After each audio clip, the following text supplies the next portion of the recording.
Tranche de couple, La vie, le drama et le monde coloré de Guillaume et Max, saison 4. Bonjour, bonsoir, nous sommes Guillaume et Max et on est ravis de vous retrouver pour ce premier épisode de la saison 4 de Tranche de couple. Qui aurait imaginé qu'on arriverait à une 4e saison ? Pas moi. Eh oui, quand on a commencé en 2019, on s'est lancé en se disant qu'on s'arrêterait quand on en aurait marre. Et chaque année, on prend un moment pour réfléchir si on continue. Et comme chaque année, on se dit que même si c'est pas mal de travail, pour préparer, enregistrer, éditer, poster et communiquer autour de chaque épisode, tous les 15 jours, ça vaut le coup. Et ça fait partie de notre vie de couple. Et du coup, c'est reparti. Et comme d'habitude, il a fallu trouver un titre. Ça semble peut-être un peu banal, mais en réalité, c'est toujours quelque chose de difficile. Combien de fois on s'est engueulé pour trouver un titre 5 minutes avant le début de l'épisode parce qu'on était un peu à l'arrache là-dessus. Et combien de fois on était quand même super content de notre titre. Donc un titre, c'est quelque chose qui doit être un peu original, qui soit lié à ce dont on va parler, etc., etc. Alors, pour ce premier épisode, on a choisi d'appeler « Chaud la rentrée ». N'hésitez pas à nous faire un coucou sur Facebook ou sur Twitter pour commenter l'épisode ou nous dire ce que vous auriez envie qu'on discute dans le prochain. Et surtout, partagez cet épisode autour de vous pour nous aider à accroître notre public et à nous faire connaître si vous jugez que le contenu est suffisamment intéressant.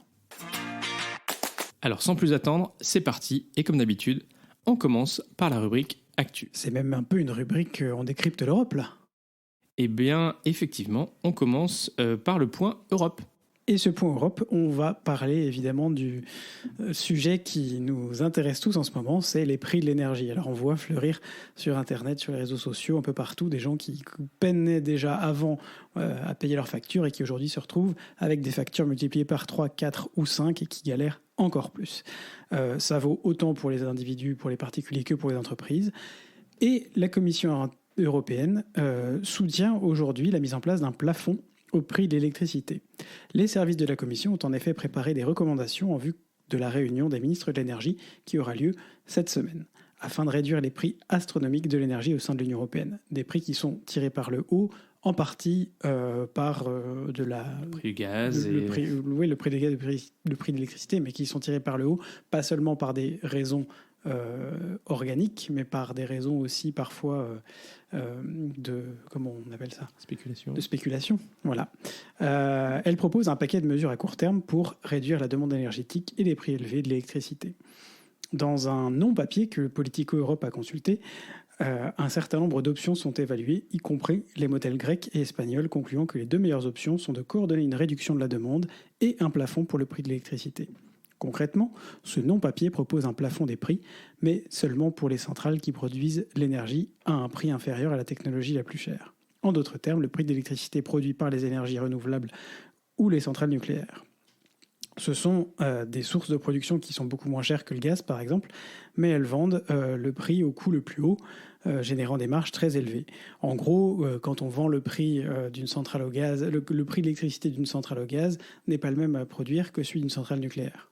Et oui, parce qu'en fait, il y a des règles aujourd'hui qui disent que le prix de l'électricité doit, en gros, être le même que celui qui est le plus haut, en fait.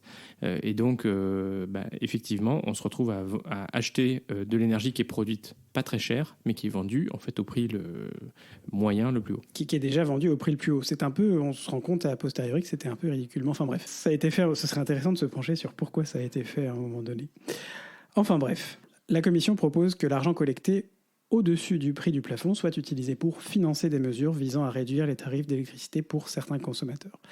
Elle doit être présentée aux experts des États membres mercredi 7 septembre, puis aux ambassadeurs des 27 qui discuteront avant la réunion des ministres vendredi 9. Les ministres devraient alors confier mandat à la Commission de développer sa proposition et j'imagine, de faire des propositions sur comment l'implémenter. Elle met en œuvre, effectivement. Donc voilà, c'est un sujet qui, je crois, nous intéresse tous. On a tous vu le prix de notre facture exploser. Et donc, on va voir comment cette proposition est reçue par les États membres. Et puis, si on arrive à faire baisser ces prix. Tout à fait. Max, tu veux revenir pour poursuivre sur un autre événement important qui a eu lieu à l'ONU la semaine dernière. Exactement. Donc, la représentante spéciale pour les droits humains, vous en avez peut-être entendu parler, Michelle Bachelet, a rendu public, 13 minutes avant la fin de son mandat, un rapport de 48 pages confirmant que la Chine a commis de sérieuses violations des droits de l'homme à l'encontre des Ouïghours, indiquant que ces actes sont potentiellement des crimes contre l'humanité. Le rapport appelle les pays à arrêter de rapatrier les Ouïghours. C'est quelque chose que la Chine demande, en fait, de rapatrier les Ouïghours en Chine, alors même que la Chine a une politique qui est qualifiée à grande échelle, systématique, de camps de détention dans la région du Xinjiang, utilisant des techniques d'injection médicale forcée, les affamant et en violant leurs droits reproductifs. Alors la Chine, bien sûr, s'est opposée à la qualification de violation des droits humains dans la province du Xinjiang, rappelant que sa politique dans cette région concerne ou vise à la déradicalisation et à l'antiterrorisme. La représentation permanente de la Chine auprès de l'ONU à Genève a dénoncé, elle, la publication du rapport, soulignant que celui-ci n'était pas conforme au mandat qui avait été confié au bureau de la représentante spéciale. Alors, on entendait déjà parler de ces violations des droits humains depuis assez longtemps, mais rien d'officiel. Et donc, c'est tout à fait nouveau et très positif qu'un rapport officiel de l'ONU en fasse état. Je ne peux imaginer les pressions qu'ont dû recevoir Michelle Bachelet et le staff de l'ONU pour éviter que ce rapport soit publié. Quand on vous dit qu'il a été publié 13 minutes avant la fin de son mandat, ça témoigne bien de la sensibilité. Voilà, Pour nous, ça nous prêtait à sourire parce que quand on rend un travail 13 minutes avant la deadline, c'est qu'on est un peu procrastiné. Là, c'était pas une question de procrastination, je pense, mais il y avait vraiment une question de sensibilité du sujet et de volonté, j'imagine, aussi de Michelle Bachelet de lancer quand même ce sujet tout en disant « je laisse mes successeurs ». C'est éviter, effectivement, voilà. Donc on le sort au dernier moment, mais au moins il est sorti. Alors néanmoins, certains activistes ont regretté que le rapport n'utilise pas le terme de génocide. Et puis par ailleurs, sur la question du travail forcé, qu'ils ne prennent pas une position un peu plus ferme. Bon, la question reste donc de savoir est-ce que la publication de ce rapport va changer les choses ? En Chine, probablement pas, parce que je pense qu'en Chine, personne n'a entendu parler de ce rapport. Est-ce que les autorités chinoises vont être mises sous pression par leurs partenaires ? Rien n'est moins sûr. Vous savez, la Chine a quand même beaucoup de leviers de pression, notamment économiques, surtout en ces périodes où il y a beaucoup de tensions sur les chaînes de production et qui sont beaucoup en Chine. Donc, on ne sait pas. Mais si déjà les vols de rapatriement des Ouïghours s'arrêtent, parce que les pays décident de ne plus répondre positivement aux demandes des Chinois, alors ce sera un premier pas dans la bonne direction. Ça n'ira pas assez loin, mais déjà, on évitera que de nouvelles personnes se voient mises dans ces camps de concentration, hein, en quelque sorte. Voilà. En tout cas, affaire à suivre, mais c'était un événement quand même sur la scène internationale qui n'était pas négligeable. Merci Max. Allez, on fait une petite brève rapide sur le scandale du type Watergate en Grèce. On s'est dit que ça valait le coup quand même de vous en parler, parce que c'est assez inédit quand même. On a eu déjà le cas d'un scandale de ce type-là avec le gouvernement hongrois qui avait espionné en fait des journalistes, notamment avec le logiciel Pegasus, qui était un logiciel à l'époque israélien. Et aujourd'hui, on se retrouve en Grèce avec le gouvernement pris la main dans la farine, une fois de plus. Incroyable donc, les services secrets grecs auraient mis sur écoute le parlementaire européen Nikos Androulakis, qui est aussi le chef du parti socialiste grec PASOK, parti d'opposition. Le Parlement grec a initié une investigation sur un scandale qui a déjà résulté dans la démission de 2 officiels du gouvernement. Plusieurs anciens responsables gouvernementaux ont été appelés à être auditionnés par la commission d'investigation. Alexis Tsipras, chef du parti de centre-gauche en Grèce, a rencontré le président de l'autorité grecque de la sécurité des communications et de la protection des personnes et lui a demandé d'investiguer pour savoir si et combien de représentants politiques, membres du Parlement, parlementaires européens, ont pu être mis sous surveillance pendant ces 2 dernières années. Le 8 septembre, le Parlement européen a prévu une audition sur le sujet. Affaire à suivre, mais c'est chaud. Exactement, elle est chaude la rentrée, elle est chaude. Allez, on continue avec, comme d'habitude, notre petit point Belgitude. Et aujourd'hui, on veut vous parler vélo. Eh oui, Max, on va vous parler vélo aujourd'hui. Youpi, Bruxelles n'est plus une île. En tout cas, pour les pistes cyclables. On n'allait pas commencer une nouvelle saison sans parler un peu vélo. Alors que jusqu'à aujourd'hui, les pistes cyclables arrivant depuis la Flandre, et la Wallonie dans une moindre mesure, puisque celle-ci n'a pas de frontière directe avec la région de Bruxelles, n'étaient pas reliées au système des points nœuds, les knooppunten, comme on dit en flamand. Mon Dieu. C'est un système de fléchage d'itinéraires cyclables aussi simple qu'ingénieux. Érigé en réseau, il vous permet de circuler sans carte, mais en suivant les différents points d'une même route, sur des milliers de kilomètres. La technologie des knooppunten a été inventée à Genk, en Belgique, en 1996, et depuis a fait des petits dans toute la Flandre, en Wallonie, aux Pays-Bas et en Allemagne. Et pas encore en France. Pas encore en France. Concrètement, dans un périmètre large et défini, les numéros sont attribués au croisement stratégique des voiries cyclables. Ces numéros sont ensuite repris pour chaque carrefour sur des panneaux qui indiquent également la direction d'autres carrefours numérotés appartenant au réseau. En gros, vous aviez en Belgique tout un réseau maillé avec ces knooppunten en Flandre et en Wallonie. Et puis au milieu de la Belgique, vous aviez la région de Bruxelles-Capitale qui faisait de la résistance, qui résistait encore et toujours à l'envahisseur. Pourquoi ? Ben oui, pourquoi ? C'est une bonne question. Parce que ces knooppunten, ces points nœuds, sont en réalité peu adaptés au milieu urbain, où pour se repérer, c'est parfois un peu plus compliqué, il y a déjà une forêt de panneaux partout, et donc c'est parfois un peu la panique. Et c'est une des raisons pour laquelle la région de Bruxelles a mis un peu de temps à les mettre en place, en privilégiant des ICR, des itinéraires cyclables régionaux, une sorte d'autoroute ou en tout cas de route cyclable qui permettent d'aller non pas d'un numéro à l'autre, mais d'un point A à un point B, en gros. Un peu comme les RER vélo en France, quoi, enfin à Paris. Oui, c'est ça. C'est un peu l'idée. C'est le principe pour l'urbain. C'est plus simple de faire comme ça. Mais aujourd'hui, et même si l'installation des panneaux prendra encore quelques semaines, il est possible de traverser Bruxelles tout en conservant l'information sur les points nœuds et d'aller du point 42, par exemple, qui part du nord de Bruxelles, jusqu'au point 42 dans le sud de même point 42 dans le sud de Bruxelles. Tout en conservant donc l'information sur la route cyclable qu'on emprunte et en ayant en parallèle donc les ICR, les informations de ces itinéraires cyclables régionaux. Bon, je ne sais pas, je n'ai pas l'information si c'est une première étape et si les ICR sont amenés à disparaître à court ou moyen terme. On sait qu'aujourd'hui, il y a notamment à Bruxelles un certain nombre de gens qui se plaignent des forêts de panneaux qui poussent. Ils ont encore mis en place des panneaux il n'y a pas longtemps, il y a 3 à 4 mois en arrière, pour justement indiquer les itinéraires à pied ou en vélo en parallèle pour aller jusqu'à tel ou tel point, à différents points stratégiques de la capitale. Reste à voir si ça nous fera sortir de Bruxelles un peu plus. Et surtout si les moteurs de recherche d'itinéraires de type Fitnet qui existent en Belgique seront mis à jour rapidement pour refléter la situation et enfin faire sortir Bruxelles de son île. Quelle belle histoire. C'est beau, hein, c'est beau, c'est chaud mais c'est beau. Allez, on passe à la deuxième rubrique, notre rubrique vie de couple, comme d'hab. Oui. Et aujourd'hui, Guillaume, c'est la reprise. Comme on l'a dit dans le titre, chaud, la rentrée.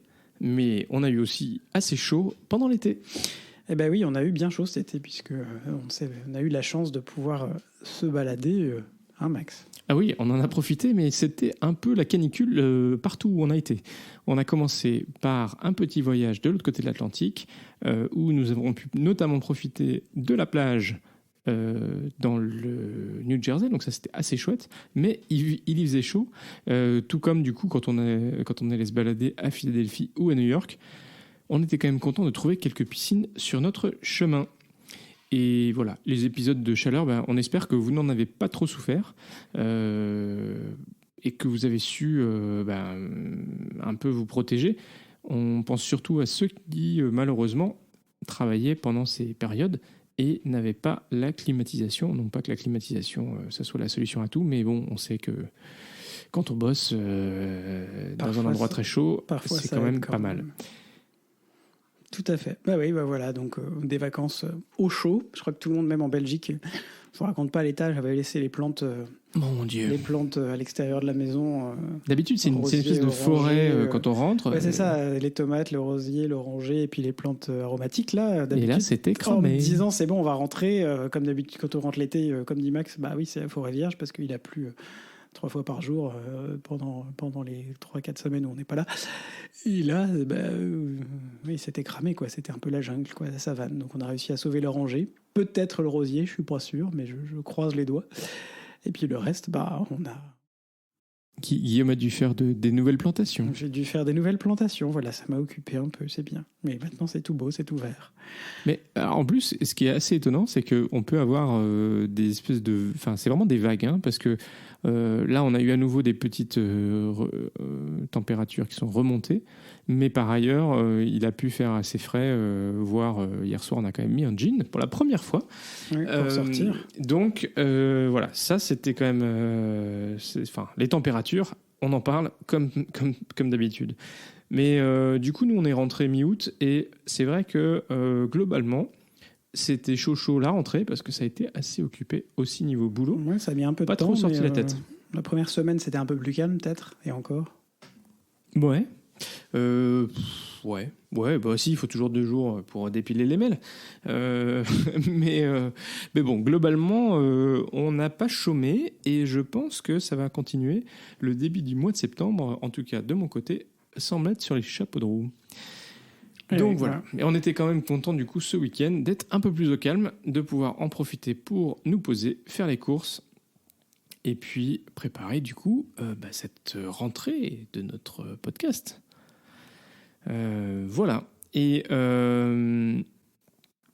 puis,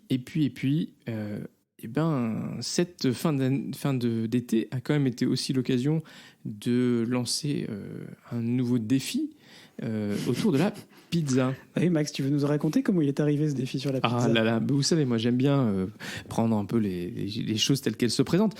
Et alors, il se trouve que... Il fait déjà des très très chouettes pizzas. Ouais, on vous en avait parlé déjà. Hein. Mais bon, moi je suis un peu maniaque, alors j'étais pas complètement satisfait, notamment parce que on a un petit problème, c'est que nos pizzas, elles sont pas si mal, hein, ça gonfle pas trop mal la pâte et tout ça, mais en général, d'abord, il était quand même assez possible que ma pâte soit un peu trop fine et donc on ait de la sauce qui coule dans le four. Et puis par ailleurs, on a quand même régulièrement les pâtes qui collent au moule qu'on utilise pour mettre nos pizzas dessus. Et donc, en gros, on a du mal à les décoller derrière. Et ça, c'est un peu la misère. Et les deux dernières pizzas que j'ai faites en rentrant des vacances, c'était un peu... Enfin, elles étaient super bonnes en termes de contenu, mais c'est vrai qu'elles se tiennent pas trop. En termes de présentation, c'était moche. Bon, compliqué. Alors, donc, je savais qu'il y avait différentes techniques, notamment certains amis m'avaient parlé des pierres qu'on peut mettre dans le four, tout ça. Et il se trouve que fin août, il y avait un pot de départ organisé par un certain nombre de collègues de là où je travaille, dont pas mal de collègues italiens qui avaient du coup choisi de faire un pot de départ autour de la pizza. Donc en gros, des pizzas préparées à la minute pour tous les gens qui seraient là. Alors vous imaginez bien, déjà je me demandais un petit peu comment ça allait se passer parce que franchement, je sais pas, on devait être une centaine. Et vous imaginez bien que les pizzas à la minute pour une centaine de personnes, c'est quand même pas simple. Bref. Donc, on se pointe. C'était dans notre petit jardin, là, c'était chouette. Et là, je vois 5 machines rouges. En gros, des fours à pizza, quoi, mais électriques. Et donc, j'étais à voir un petit peu, parce que j'étais un petit peu intrigué, comment ça fonctionnait. Donc, en fait, vous avez une pierre à pizza sur le fond, et puis au-dessus, vous avez un grill. Et donc, la pierre chauffe, et puis après, quand tu mets ta pizza, elle cuit globalement en 4-5 minutes, et elles étaient délicieuses. Bon, alors il y a plusieurs choses dans une pizza. Il y a bien sûr le four, et donc, bon, j'ai craqué. On va tester ce four quand on sera livré, mais voilà, donc on va résoudre la question du four, de la cuisson dans notre four. Mais il y a surtout le deuxième sujet, qui est le sujet de la pâte. Et ça, voilà, il faut arriver... Vous savez, quand vous voyez des pizzaiolos là, qui prennent la pâte dans leurs mains et qui la font tourner et la pâte ne se perce pas, ça c'est un truc, moi, je ne suis pas capable de faire ça avec ma recette. Donc, j'ai commencé à regarder quelques tutos, quelques recettes. Donc, on va faire les petits tests et on vous tiendra informé. Mais normalement, ça devrait être assez chouette. Et puis, bon, il va falloir que je me calme un petit peu sur la dose de sauce que je mets sur mes pizzas parce que quand je regarde, en fait, ils en mettent très peu. Et puis aussi en termes de topping, en fait, moi j'ai un peu tendance à les accumuler. Et peut-être aussi qu'il faudrait être un peu mais c'est ça qui fait qu'elles sont bonnes aussi, les pizzas. Mais on va voir. Il n'y en a pas tant que ça. Il y a 3, peut-être parfois 4 trucs sans compter la tomate dessus. Bah oui, non. Oui. Voilà. Mais en tout cas, les Italiens, ils mettent assez peu de choses sur leur pizza. Ce qui est sûr, c'est qu'eux, ils mettent de la mozzarella fraîche, découpée en dés. Et donc, il va peut-être falloir que je change un petit peu nos habitudes, parce que globalement, j'ai assez peu fait mes pizzas avec de la mozzarella fraîche en dés. Donc, il va falloir qu'on la mozzarella fraîche en dés. Ouais. Hein? Ouais. Mais ça existe, ça? Bah, c'est de la mozzarella fraîche que tu coupes. Ah oui, c'est juste que tu la coupes, parce que la mozzarella fraîche, on utilise de la mozzarella dans les pizzas. Pas toujours. Des fois, on met du gruyère ou de la feta. Ou du parmesan. Voilà, bref, on va faire plein de tests, mais en tout cas, notre nouveau défi pour cette rentrée, c'est pizza. Pizza time. Écoutez, si vous passez par Bruxelles, faites-nous signe. On vous prévoira peut-être une soirée pizza coin du feu. Ouais, voilà. Parce que c'est chaud. Chaud, la rentrée. On aura chaud. Chaud la pizza au four. Ouais, parce que franchement, la pierre dans le four, il faut quand même faire chauffer le four pendant 1 heure à peu près pour chauffer la pierre. C'est pas donc super. Là, chaud, la rentrée. Et alors, côté énergie, voilà, pas terrible. Allez, on passe à la dernière rubrique. Dernière rubrique de notre premier épisode de cette saison 4, on va vous parler À notre pouvoir et House of the Dragon, la maison des dragons. Retour sur The blockbuster de la rentrée et qu'est-ce qu'il nous apporte. C'est devenu en fait assez habituel avec la multiplication des plateformes en ligne. On a vu se multiplier le nombre de séries à succès. Chacune liée à l'une ou l'autre plateforme est censée drainer davantage de spectateurs et faire monter la plateforme plus haut dans les classements en termes de nombre d'adhérents et donc de chiffre d'affaires. Un peu à l'image de ce qui se faisait pour le cinéma avant l'apparition des dites plateformes. Sauf que en cette fin d'été, il n'y a pas que pour le climat que ça chauffe, mais aussi pour HBO Max et Amazon Prime, qui ont chacune lancé une série qui va faire boom. Et pour que ça fasse boom, il faut manifestement y mettre le prix. Et quel prix ? On parle de 200 millions de dollars pour la production de la première saison de House of the Dragon chez HBO et, accrochez-vous bien, asseyez-vous, 500 millions de dollars pour Les Anneaux de pouvoir, la première saison parue chez Amazon Prime. Mon Dieu, mais c'est ouf. Alors que des thématiques vont probablement faire tilt chez vous, car il s'agit des 2 préquels de sagas déjà bien connus, Game of Thrones pour House of the Dragon et Le Seigneur des Anneaux pour Les Anneaux de pouvoir. Les Anneaux de pouvoir se déroulent plusieurs millénaires avant Le Seigneur des Anneaux. Alors que la Terre du Milieu est en paix, elle va devoir faire face à l'avènement du maléfique Sauron. Dans House of the Dragon, tiré du livre Feu et sang de George R.R. Martin, les spectateurs retrouvent la dynastie Targaryen, alors à la tête du royaume imaginaire des 7 couronnes, 172 ans, 172 ans avant la naissance de Daenerys, la mère des dragons que l'on retrouve dans Game of Thrones. Rongée par les rivalités internes, #drama, la famille va se déchirer pour le pouvoir. Si le lancement de House of the Dragon a rassemblé 10 millions de spectateurs aux USA, Amazon revendique 25 millions de spectateurs autour du monde pour Les Anneaux de pouvoir. Bref, la bataille des chiffres est elle aussi non lancée et pas seulement sert pour la Terre du Milieu, manifestement. Ce qu'on constate aussi, c'est que malgré la sortie de The Sandman, Netflix, qui fut un temps champion toute catégorie des sorties blockbuster, est absente de cette rentrée et de cette compétition et peine à retrouver stabilité et sérénité post-confinement. Affaire à suivre, probablement je vous ferai une petite critique dans quelques semaines quand j'aurai pu visionner l'une ou l'autre de ces séries. Ouais, c'est pas moi qui vais vous faire une petite critique de cette série, c'est un peu trop Max, il a fait le premier épisode de Game of Thrones, il est parti en courant. Tu comprends, c'est un peu trash quoi quand même. Le mec qui regarde des histoires de SWAT avec des prises d'otages et tout ça. Ouais, mais je sais pas, moi c'est le coup des trucs un peu barbares, moyenâgeux, genre on coupe des têtes à la hache, pas complètement mon truc. Bref, voilà, c'est déjà la fin de ce premier épisode de la saison 4, enregistré dans notre studio, sous notre toit, et on peut vous dire qu'il y fait chaud, donc c'est en adéquation avec notre titre Chaud, la rentrée. Si vous êtes arrivé au bout, bravo et merci. On est très heureux de vous compter parmi nos auditeurs. Si ce podcast vous plaît, faites-le découvrir autour de vous et n'hésitez pas à mettre une note et ou un commentaire sur Apple Podcasts, Spotify ou votre logiciel de podcast préféré, et un like sur YouTube ou Twitter, un pouce bleu sur Facebook et surtout, partagez. Ce podcast, On ne perd pas les bonnes habitudes, est diffusé le lundi tous les 15 jours ou le dimanche soir pour les plus au taquet. Alors, d'ici au prochain épisode, portez-vous bien, gros bisous et à très vite pour de nouvelles tranches colorées.